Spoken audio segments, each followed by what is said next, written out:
Est-ce une victoire qui efface tous les doutes sur le mercato parisien qu'on avait jugé peut-être un peu léger? Deux chroniqueurs ne sont pas d'accord. Jingle, envoyez s'il vous plaît. Régis, c'est une victoire qui efface tous les doutes sur le mercato parisien. Vous avez dit oui. J'ai dit oui, mais je vais défendre le oui. Okay, oh là là, ça y est, il commence. Ah là, ouais, c'est vrai. Loïc, vous avez dit perdu. Non. Bon, bah, le 8 mai, avant de vous prendre ratatiné par Monsieur Mercato, on vous écoute. Non, j'ai dit oui. J'ai dit oui parce que quand je vois ce qu'ils font devant en alignant Mayoulou et Mbaye, qui sont 6e ou 7e attaquants de l'effectif, et qu'ils avaient prévu ça parce qu'ils ne voulaient pas recruter d'autres attaquants pour laisser du temps de jeu à ces deux jeunes-là et à les exposer. Je trouve que c'est quasiment une idée de génie et les résultats arrivent tout de suite. Je pense que le recrutement de notre ami ukrainien en défense centrale est une vraie bonne perf. Ils ont mis beaucoup d'argent, mais c'est un résultat qui, de jour en jour, donne ses résultats. Ce n'est plus une minute pour convaincre, mon cher Régis. Non, Loïc, vous êtes à l'heure, vous avez non, mais vous avez que 30 secondes. Luis Enrique l'a dit lui-même avant la rencontre, ce n'était pas une rencontre déterminante. Donc oui, le PSG a fait un super match avec des joueurs qui n'étaient pas titulaires normalement dans ce Paris Saint-Germain-là, sauf que ça va compter au printemps, quand les huitièmes de finale, les quarts de finale, les demi-finales et la finale des champions arrivera. Et c'est à ce moment-là que le PSG aura besoin d'un effectif un peu plus fourni s'il y a des blessés. Et c'est à ce moment-là, malheureusement, je pense que l'effectif un peu réduit du PSG de cette saison fera défaut à ce club-là. Et donc je pense que le PSG a besoin de recruter au mois de janvier. Ok. Oui, non, oui. Compte Twitter de l'équipe du soir, président, à vous de jouer. Est-ce que c'est un Régis ou est-ce que c'est un Loïc? Oui. Sur ce... Vous étiez, Régis, je le précise, vous avez été à un moment dans les années 90 manager du PSG, directeur sportif. Voilà. Donc là, à mon avis, il y a quand même une petite discussion. On va vous écouter avec attention.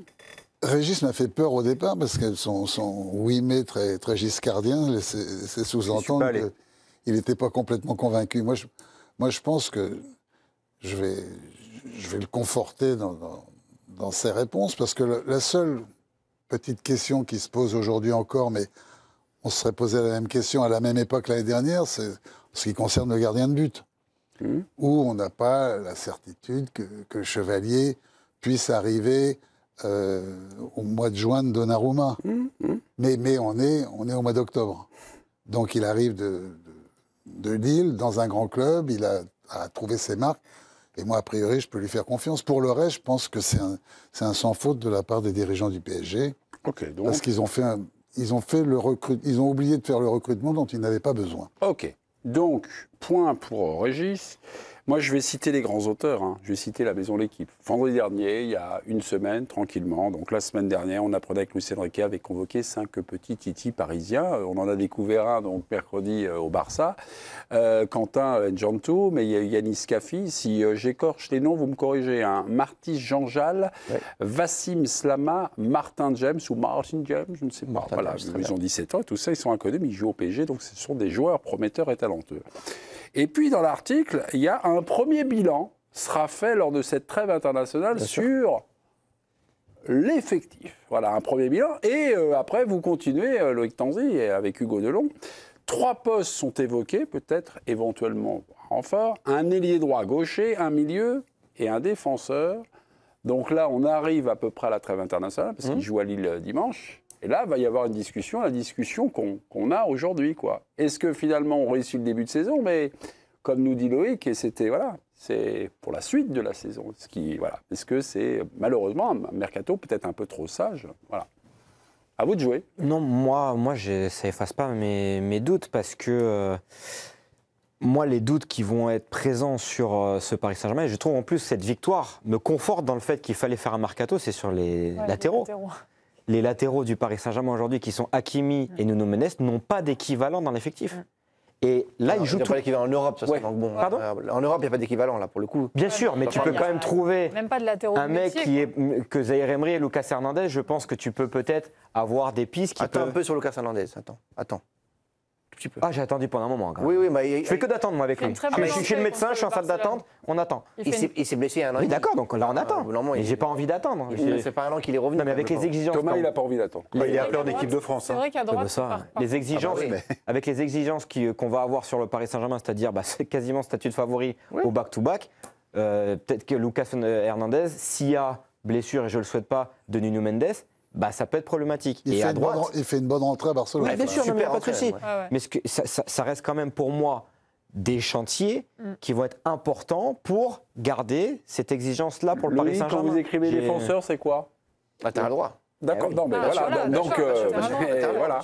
Bah, Ah, moi, je suis pareil, d'accord ça, avec Loïc, premièrement, au PSG actuellement, le latéral droit, il n'est pas que défenseur. C'est là aussi où est tout le truc.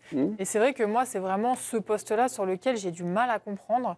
Parce que Il y a tellement d'impact sur le jeu de Paris, sur les latéraux. Ouais, que alors c'est vrai que la saison dernière, au début de la saison, il y avait une vraie asymétrie parce que Luis Enrique demandait à Nuno Mendes d'être beaucoup plus C'était plus défensif et c'était Hakimi qui créait un déséquilibre. Aujourd'hui, c'est un petit peu plus symétrique parce que les deux attaquent Oui. énormément. Donc Chacun leur tour. peut-être que si Hakimi n'est pas là, tu vois, c'est moins grave parce qu'on a Nuno Mendes qui crée un déséquilibre à gauche. Ça, c'est voilà. Après, la personne normalement qui est censée remplacer Hakimi, c'est Warren Zaïre-Emery. Tant mieux pour lui, parce que quelque part, quand Hakimi sera à la CAN, il aura du temps de jeu, mais on n'est pas du tout sur le même profil, quoi. Et j'ai du mal à comprendre cette absence de désir d'avoir quelqu'un pour pallier les absences. Oui, mais après, Vous aviez un oui mais finalement tout ce qu'ils ont dit là, vous le partagez un petit peu. Non, puis non, après non, je vais non, aller mais voir le manager je suis en d'accord. disant bah ouais, je suis on s'est fait d'accord, un mais petit sur les brainstorming, latéraux, à gauche, la doublure, c'est quand même un joueur de l'équipe de France. Alors Thomas me dit oui, mais Lucas Hernandez, l'équipe de ça, France, c'est on bien. s'en fout un peu. Bien sûr. Mais Lucas Hernandez, il est quand même appelé par Didier Deschamps là sur le rassemblement en équipe de France. Ouais, bah. Et qu'est-ce que tu veux faire? Qu'est-ce que tu veux prendre à droite entre Hakimi, qui est le meilleur arrière-droit du monde, Et et qui joue Warren tout le temps. Zaïre-Emery, qui est un jeune joueur du PSG de 20 ans à 1 million d'euros par mois, qu'il faut faire jouer? Je veux dire, c'est très difficile. Tu vas acheter un autre vrai. Hakimi à 60 millions d'euros Il est bien qui va votre jouer conseiller là. Ouais, il est bien. Il est pas mal, Il est hein. bien, Mais il non, est mais bien, d'accord. dans le Je vois qu'il y a management, c'est vrai dans ce le que tu management sportif, C'est vrai. il faut acheter une doublure d'Hakimi mais- à combien? Mais C'est- on est c'est obligé pour de ça- prendre c'est pour ça ça. qu'il y a une qui coûte 20 millions d'euros par an, Oui, mais Zaïre t'es Emery. Le vrai obligé de truc, c'est qu'ils penser ont un à jeune Hakimi derrière. à la blessure. Tu dis si Hakimi est absent pendant 3 mois, on est mal. Bah, Moi, je pense Non, que ils ont un petit derrière, jeune il y qui a, arrive derrière. derrière, il y a Petit jeune. quelques jeunes de qualité. Poli. C'est qui le petit jeune? David Boli, David Boli. Ouais. latéral Ok. droit qui est très Oh. prometteur. Il compte sur lui beaucoup. Ouais. Donc, il peut très vite s'imposer. On a très souvent vu des jeunes joueurs s'imposer à ces En tous les cas, postes-là. qu'est-ce qu'il forme? Qu'est-ce qu'il forme? Parce que Ah oui, oui. bien parce sûr. qu'il y avait quand même trois joueurs formés contre le Barça. Et là, si tu me dis Quatre, que la avec, doublure ouais. de Hakimi, il prévoit un jeune du Il centre, est blessé, sinon il est dans le groupe pro. hein. mais Ok. ça va devenir le FC Barcelone. Qui gagne? Est-ce que c'est Monsieur Mercato ou Je lui laisse- Monsieur Ouimet? je lui laisse gracieusement. Bah, non, vous laissez rien Non, du tout parce je que sais les pas. résultats vont s'afficher. Si vous Oui, gagnez, mais vous t'as n'allez pas nous laisser. Regarde, regarde. On y va? Non. Hop là. 54, c'est fermé. Merci beaucoup.